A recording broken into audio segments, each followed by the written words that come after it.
is going on, everybody? Welcome back to my channel. Today I'm bringing you guys another PC video on the channel, and I just finished up a build for somebody, and I'm going to tell you the budget, the parts I used, kind of give you a little time lapse of me building it. It's not going to be a real in-depth video, but then I also want to show you guys like some of the first time boot up things you should do, softwares that you should get on the computer, and pretty much how to update your drivers and things like that for your graphics card. So let's jump into the parts first and talk about the budget. So it's a family member who reached out to me, wanted to build a computer for a budget of $830 was the budget. I was able to go to Micro Center and get all these parts for $802, so we came in even under our budget. So that was awesome. So let's break down the parts, what we got, and pretty much get into it. So we're going to jump into the CPU. I went with a Ryzen 2700X CPU for the processor, and you just really can't go wrong. It's a solid CPU. It's very affordable right now. Like, I think I got this for $160. 16 thread, 8 core processor, and also comes with the Wraith Prism cooler, which is a very nice cooler. As you see, it's not like, it's really nice cooler for a stock cooler. You really can't beat the looks on that. This processor should be able to handle everything that we're going to throw at this. It's going to be a mainly a gaming computer, and a little bit of like just basic workload, maybe some browsing, maybe some photo editing and things like that, but nothing really too heavy at one time or anything like that. So I think this processor will be plenty for what this PC is going to be get used for. So next, motherboard. I went with the MSI B450 Tomahawk Max, and just a solid motherboard, not really special, just a motherboard. Very nice. It's not a real ugly motherboard or a cheap motherboard. It's averagely priced, reasonably priced, and it has some nice looks too, and offers a lot of space and add on to like SSDs and things like that. So went with this motherboard, couldn't really beat it. Next, for our RAM, I went with the Trident Z RGB 16GB kit at 3200 megahertz. Just really nice RAM. It's going to work very well with Ryzen, and just for the price and everything worked out. It's a really nice kit. As you can see, very nice lighting on it, and all this stuff can be obviously changed as well. So graphics card now, probably what everyone wants to know. So graphics card, I originally wanted to go with the 1660. Doing some research the night before, talking to some of the guys at the store when I was picking things out, you know, trying to work with the budget of $830. I wanted to do a 1660. I haven't used the card at any builds that I've done yet, so I wanted to try it out and see how things go with it. And I ended up leaving with the Radeon RX 590. Reason being, it was $30 cheaper than a 1660, and doing the research and things like that, their really performance gap is like 1 to 2%, the 1660 being better in a majority of the cases, but there are plenty of times where the 590 outperform the 1660. This is all at stock specs, not overclocked. So doing a little bit of research, throwing the prices around, I couldn't justify spending the extra $30 towards the GPU for really not much of a performance increase. So that's why I ended up actually getting nicer RAM, RGB RAM, so we have a little bit more aesthetic look in here that's really nice, opposed to spending another $30 on the 1660. I think the 590 is going to hold up well. It's going to be able to play the games very well that he plays. I think this is a very solid GPU for him, and he's going to enjoy this, and it's going to hold up very well in all the games that he wants to play. Power supply, I went with the Power Spec 550 watt. If you don't know what Power Spec is, supposedly, I actually just learned this myself. Power Spec is just rebranded. Supposedly it's the same manufacturer that manufactures Corsair's power supplies. Don't quote me on it. I found this out talking to somebody, and supposedly it's just a rebranded, you know, name like a lot of the components that are in the PC industry, and just rebranded, and it's the same manufacturer from Corsair who makes theirs power supplies. So I gave it a shot. We're going to see how it holds up. I'm pretty confident in it. I'm not too worried about it. So that's what we went with for the power supply.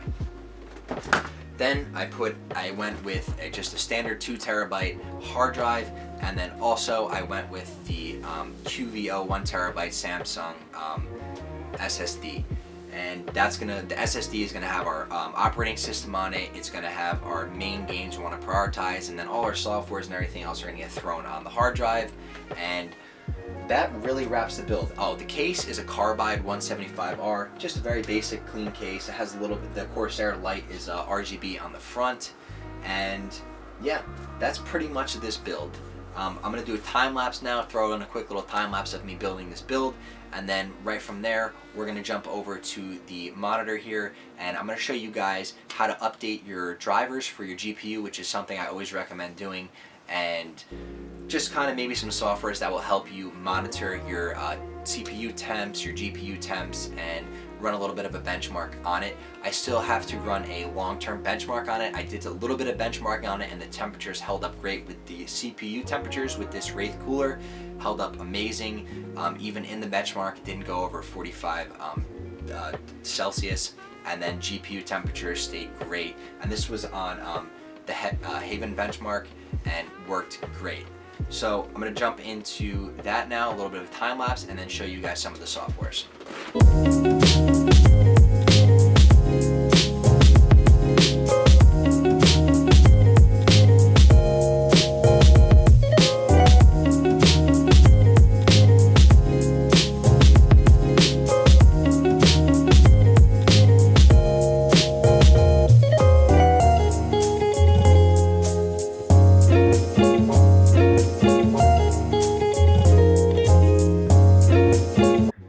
Alright guys, so I'm coming over to the desk for this next portion of the video. I switched over to my iPhone, just a little bit easier for me to handle, and the iPhone 11 actually has really nice video quality and with the wide lens camera, stuff like that. So I'm going to finish this section up with this with my iPhone. So the first thing I like to do when building my computer and getting it up and running is to update the GPU drivers.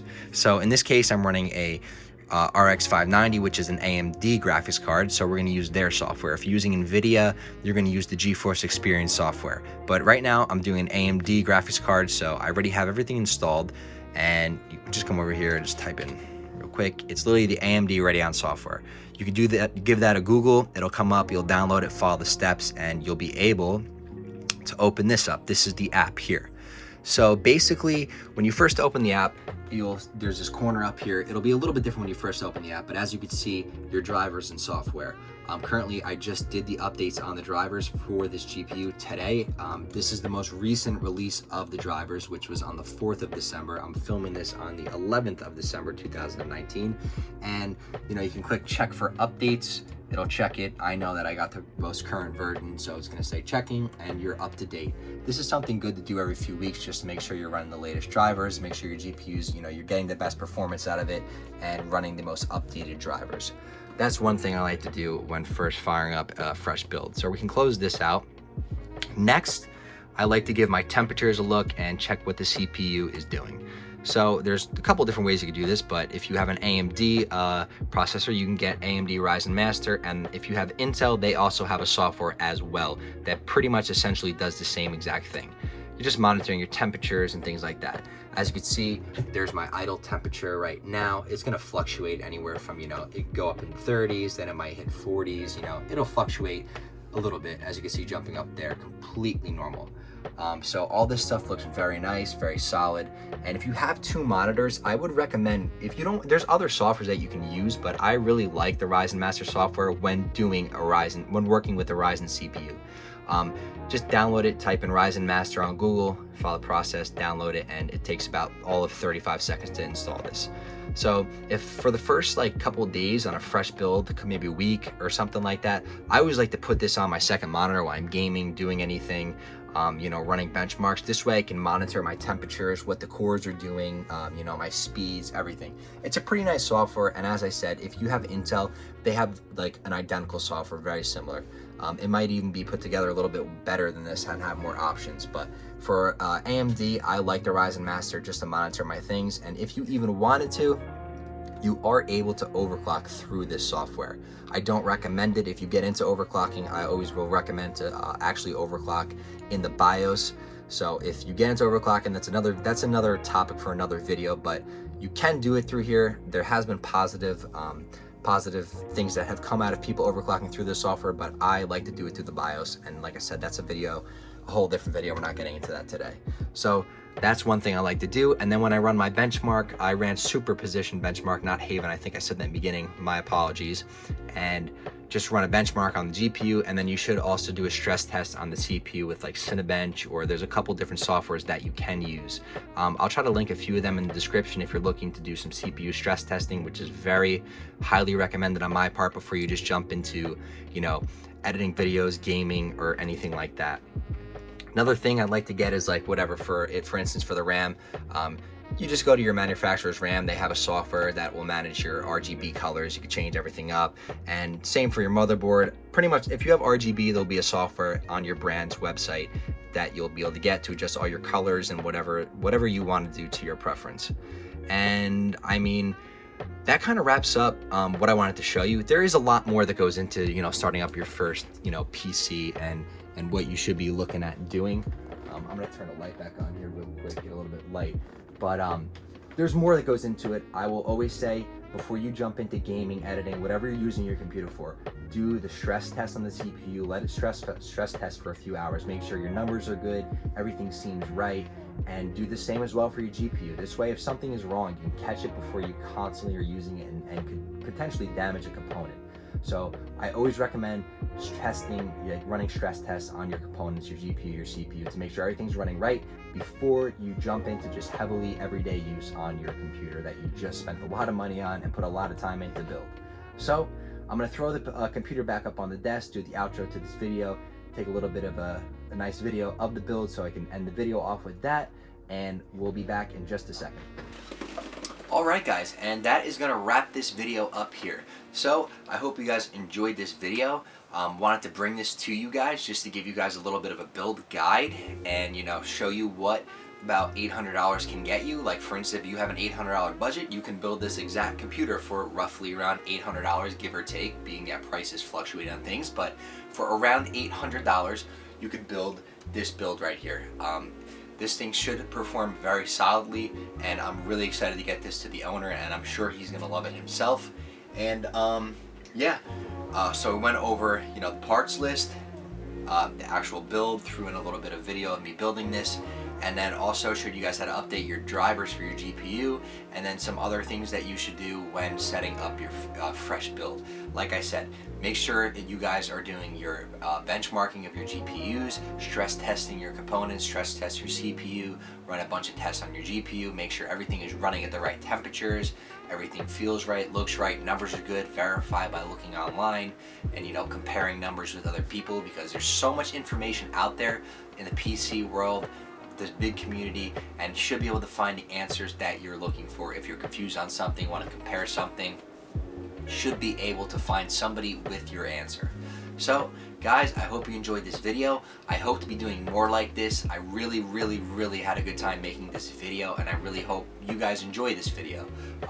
Hopefully you guys got a little bit of knowledge out of this video, and hopefully I helped you guys. You know, if you guys want to build this exact computer, hey, 800 bucks, this is what you can get, give or take, change what you want to change, and hope you guys enjoyed this video. Take care, happy holidays, and I will see you in the next one. Peace, guys.